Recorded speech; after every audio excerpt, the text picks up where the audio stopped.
Hi, hello viewers, it's Min IAS Academy and today we are going to see about economy. In economy, first let us see what is economy, who is the considered the father of economy, the history of economy, how we chosen our economy, everything will be discussed in this video. First, economy, who is the father of economy? Adam Smith is considered as the father of economy. Adam Smith.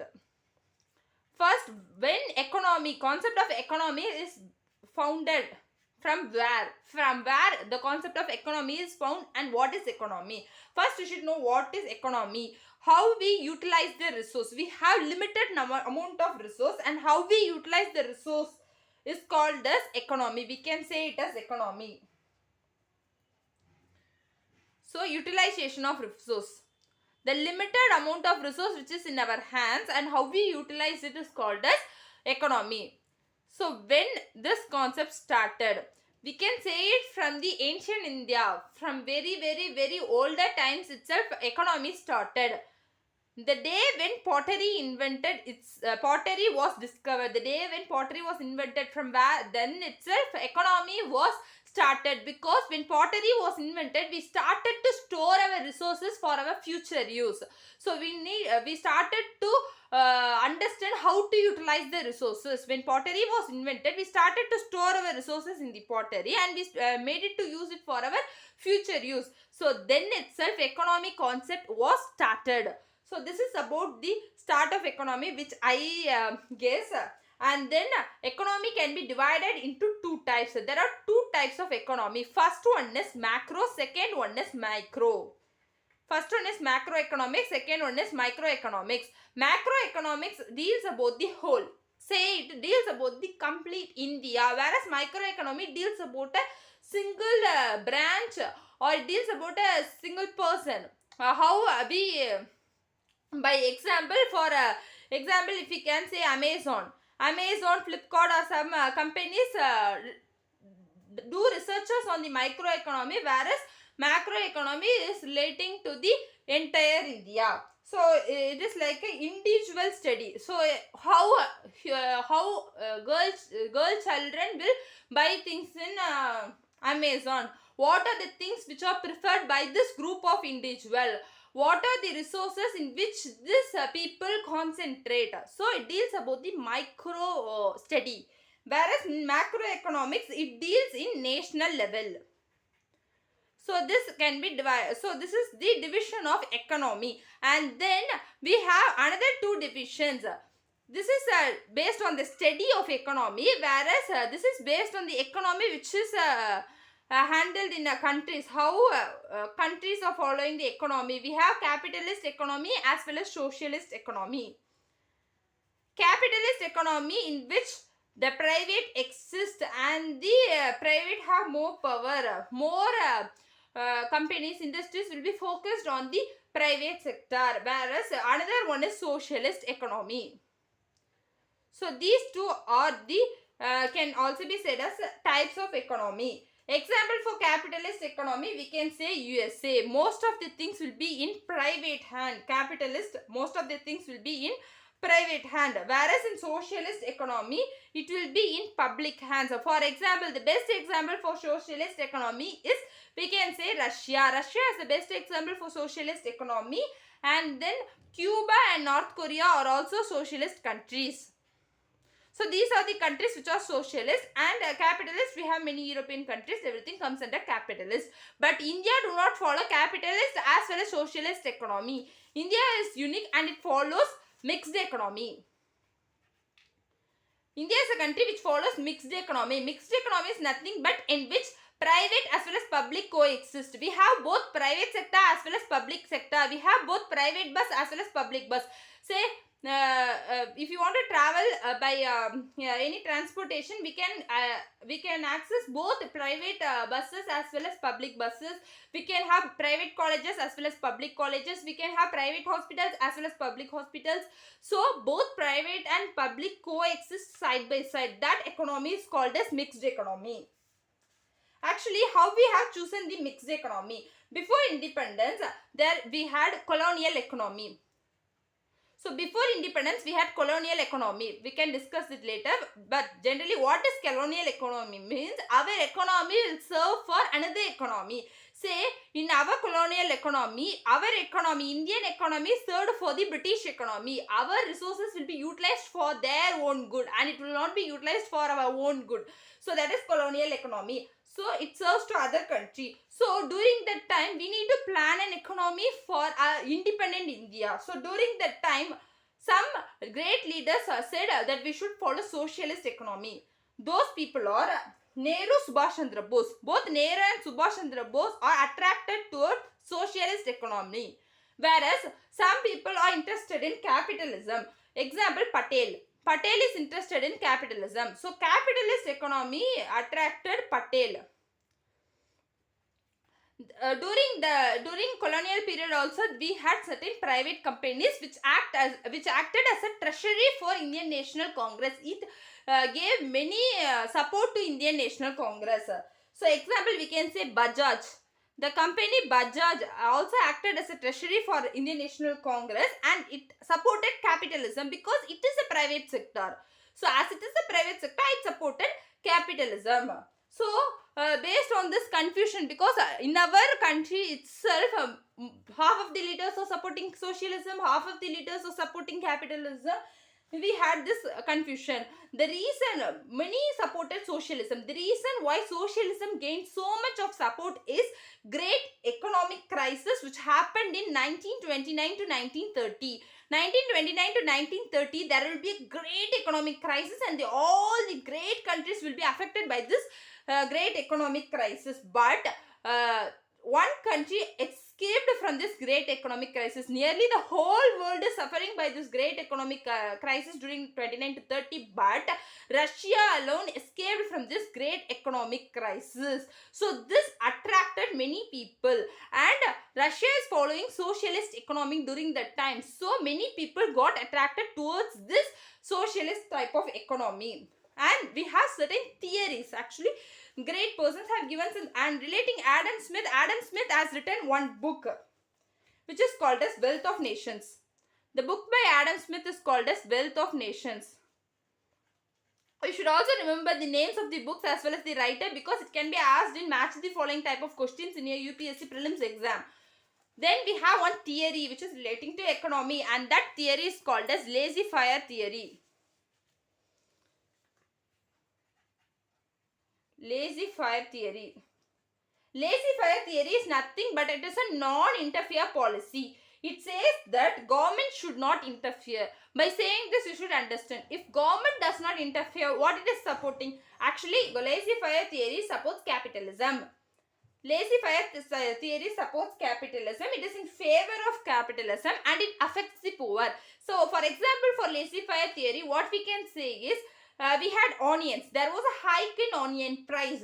So onion price went above 120 rupees and it affected the poor so much, because the rich people have the money to buy the resource, but the poor people did not have the money to buy the resource with so much cost. So government will interfere. Example, in India, government interfered and they provided onion in fair price shops. In fair price shops or ration shops, government provided those onions in low price, in subsidized price. So this is called as government interference, but it should not be done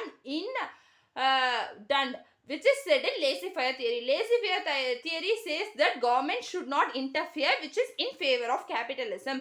So in against of laissez-faire theory, we have another one theory called as John Keynes.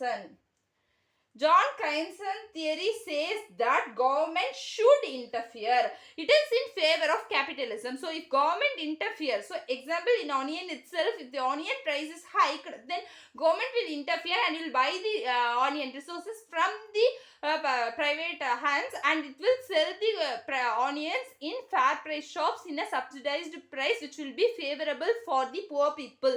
So that interfere by the government is accepted in John Keynes. So government should interfere and it is in favor of socialism. And then we have another theory called as demand and supply. Actually, if the demand increases, Say if supply increases, price will decrease. How if supply increases, price will decrease? Example, uh, the mobile phones. We can say mobile phones. Nowadays, we started to buy Android phones so much and the supply has been increased. So, because of the increase in supply, because of the mass production, the price is decreased. So, if the supply increases, price will decrease. So, in onion itself, I will say, if there is more production of onion, so in this, if the climate is favorable and if the onion is produced in a high amount, then supply will be increased. So, if the supply increases, price will automatically decrease. In reverse, if supply decreases, example if the onion cultivation has been affected by some weather condition, then automatically price will increase because the supply of onion has been reduced, so that small amount of onion should satisfy a huge amount of people, so that price will be increased. So this is in relation between supply and price, between demand and price. If demand increases, price will decrease. Actually, if demand and price are inversely proportional. If demand increases, price will decrease, and if demand decreases, price will increase. So then we have characteristics of Indian economy. Let us discuss about the characteristics of Indian economy. What are the characteristics of Indian economy? First, we are in colonial hands in our past.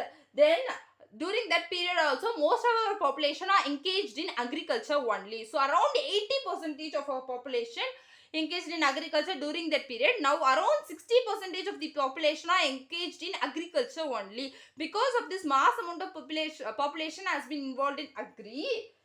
This says that the sector which is predominant is agriculture. So predominant sector is agriculture in our country. Then our country is more populated. Our country is most populated. We can say it is most populated, and China is the one and only country which is above us in terms of population. Then around 1/4 of our country's population is starving. It is in poverty. So which means if I say 1/4 of our country's population is in poverty, which means around 20% of our population is in poverty. Then another one serious thing relating Indian economy is we have unemployment issues. More amount of people are unemployed or underemployed. What is underemployed? Say in agriculture, most of the people are employed in agriculture, but to cultivate a piece of land, if it needs only 5 amount of people, 5 amount of people can cultivate this piece of land, but in this portion of land will be belonging to a house, and this housemates will be 10 members. 10 members will be in this house, and all these 10 members will be working in their field, which means 5 members can complete this work, but still 10 members are working, which means by taking the 5-member work, we can complete this work, which means these 5 members are underemployed. Only 5 members are needed, but 10 members are working, which means these 5 members are underemployed, which means by taking away their work, the production or the final output will not get affected. So in our country, both unemployment as well as underemployment exist. And we have lack of capital and investment. We have lack of capital. Then unutilization of the resources. We have so much of resources. India is good in resources, but we do not utilize our resources in a correct way, in a perfect way. So this unutilization of resources is also one of the drawbacks of our Indian economy. So these are the characteristics of Indian economy. Then let us discuss about the colonial economy. Earlier itself I have said that colonial economy is nothing but in colonial economy, our economy will serve for another economy. So let me come to that. In colonial economy, our economy will serve for another economy. Our resources will be utilized by British. For example, we will have raw material. Example, we can say as cotton. Cotton is one of the most important raw material for the production of clothes, right? So, cotton will be produced in our country. That cotton will be transported, will be sent to, will be exported to British, and the British will be producing final product. So, final product, example, cloth. The finished goods will be cloth which will be sold in India. So India is a big market because we have more amount of population. It is a big market, and this finished good cloth will be sold in our market. This will affect our economy. How? Because the cotton price will be low. The raw material which is needed for the production of cotton will be sent to them, and they will produce the cloth, and the amount of cotton amount is not added. For their production of cloth, the amount will be so much reduced because of industrialization. They had so much of machines, and but in India we have handicraft. People will weave the cloth. So the finished goods which are produced in British will be cheaper compared to that of India. So our industry, our handicraft industry will be getting affected by this process. Raw material will be transported, exported to British, and the finished goods will be sold in India. So India will become just a supplier of raw material and a consumer of finished goods. This is one problem in colonial economy during that period. And before British came to India, we had a GDP contribution of around 24%. Just imagine, 24% means in the world we contributed, for world GDP we contributed for around 24%.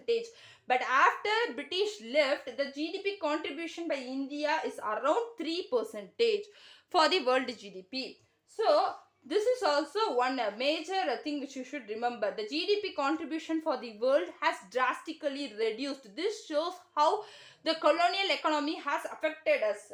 Then major reasons that made India poor. So British policies that made India poor can be discussed one by one. First one is revenue policy. The revenue policy affected us. So revenue policies like Permanent Settlement Act, Royatwari, Mahalwari, everything affected us of British India. The revenue policy of British India made us poor. And another one is home charges. What is home charges? So if a person is working in England, their salary will be paid from the Indian amount. So England's loan is also paid from India. If the England is getting loan from some international banks or anything, the England's loan will be paid from India. So this is called as home charges, and India money will be used for British expenditure. India money for British expenditure. British expenditure, say if they need to pay salary for their workers, it will be paid from India's money. So India's money for British expenditure is home charges. This also affected our economy. Then third, drain of wealth. There is a concept of drain of wealth. Actually, it is said by Dadabhai Nehruji. Dadabhai Nehruji is the one who has seen drain of wealth. So, drain of wealth is by Dadabhai Nehruji, which says that our wealth is used for British and not for ourselves. They have laid down what is that? Railways, all that, but that also served for them only. How railways served for them? Because they need to transport our raw materials to them, and they need to distribute their finished products. So for their personal good only they introduced railways and not for our own self. So drain of wealth is a concept by Dadabhai Nehruji. And then we have guarantee system. What is guarantee system? Today also we can see guarantee system. Guarantee system is nothing but if the private sector loss, if there is a loss in private sector, government will pay for it. Say toll. We have toll gate. So if the toll gate is having a loss, So toll gate is nothing but a public-private partnership in which public and private will become a partner, and the private will maintain the roads for certain amount of time. If it has a loss, if the toll gate, if that project will have a loss for that private, then government will consider the loss, and the government will pay the loss. Government will pay the amount which is lost. So here now it is in toll gate. Earlier it was railways.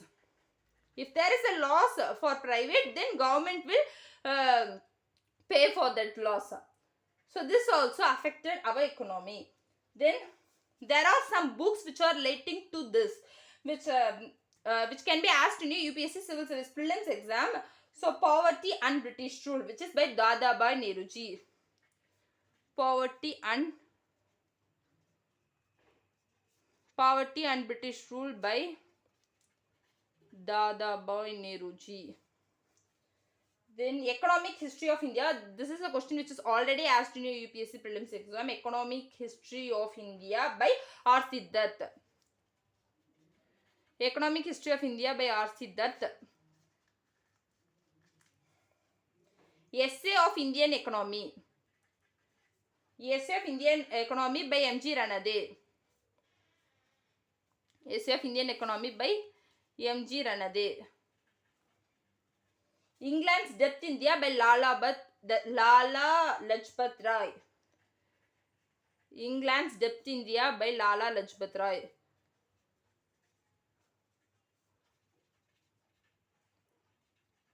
Lala Lajpat Rai. Then Poverty Problem in India by P.C. Roy. Poverty Problem in India by P.C. Roy. By P.C. Roy.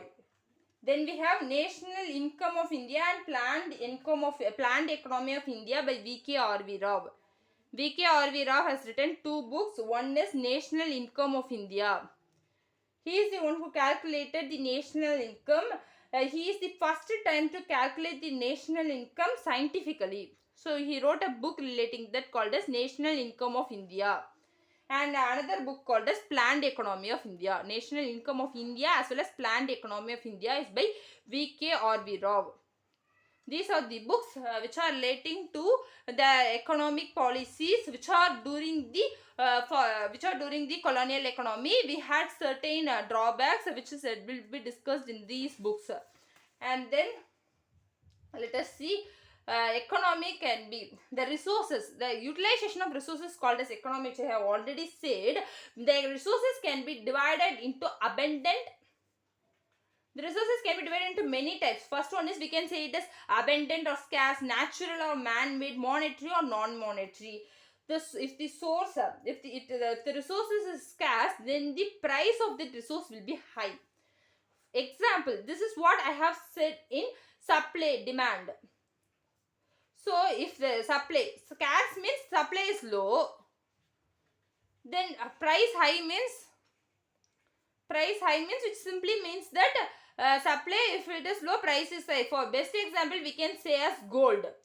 Gold is a scarce resource. The supply of gold is not too much, but the price is high. So, and that if the resource is plenty, if it is abundant, the price will be low. For that best example is, we can say air, water. Air and water is an abundant resource. It is available in plenty and the price for it is cheap or no price. So for air and water, now it is no price, but utilizing it too much, we can give price for that also. But the thing which is said is, the thing which have greatest value in use have frequently little or no value in exchange. The best example is, we can say air, diamond. So on the contrary, if you want to say, those which have the greatest value in exchange have frequently little or no value in use. Example, we can say gold. This is said in Adam Smith, Wealth of Nation. Adam Smith is the father of the book who has said it in Wealth of Nation. Then factors of production. What are the major factors of production? I will say it as M cube. What is M cube? M cube is nothing but men, money, material. We have three: men, money and material. These three are the factors of production. Men is labor, money is the capital, and material is the raw material. Men is the labor, money is the capital, and material is the raw material, and these three are the major factors of production. British ruled, during British rule we had colonial economy. Before British rule we had independent economy. In that independent economy, what we focused is agri and handicraft.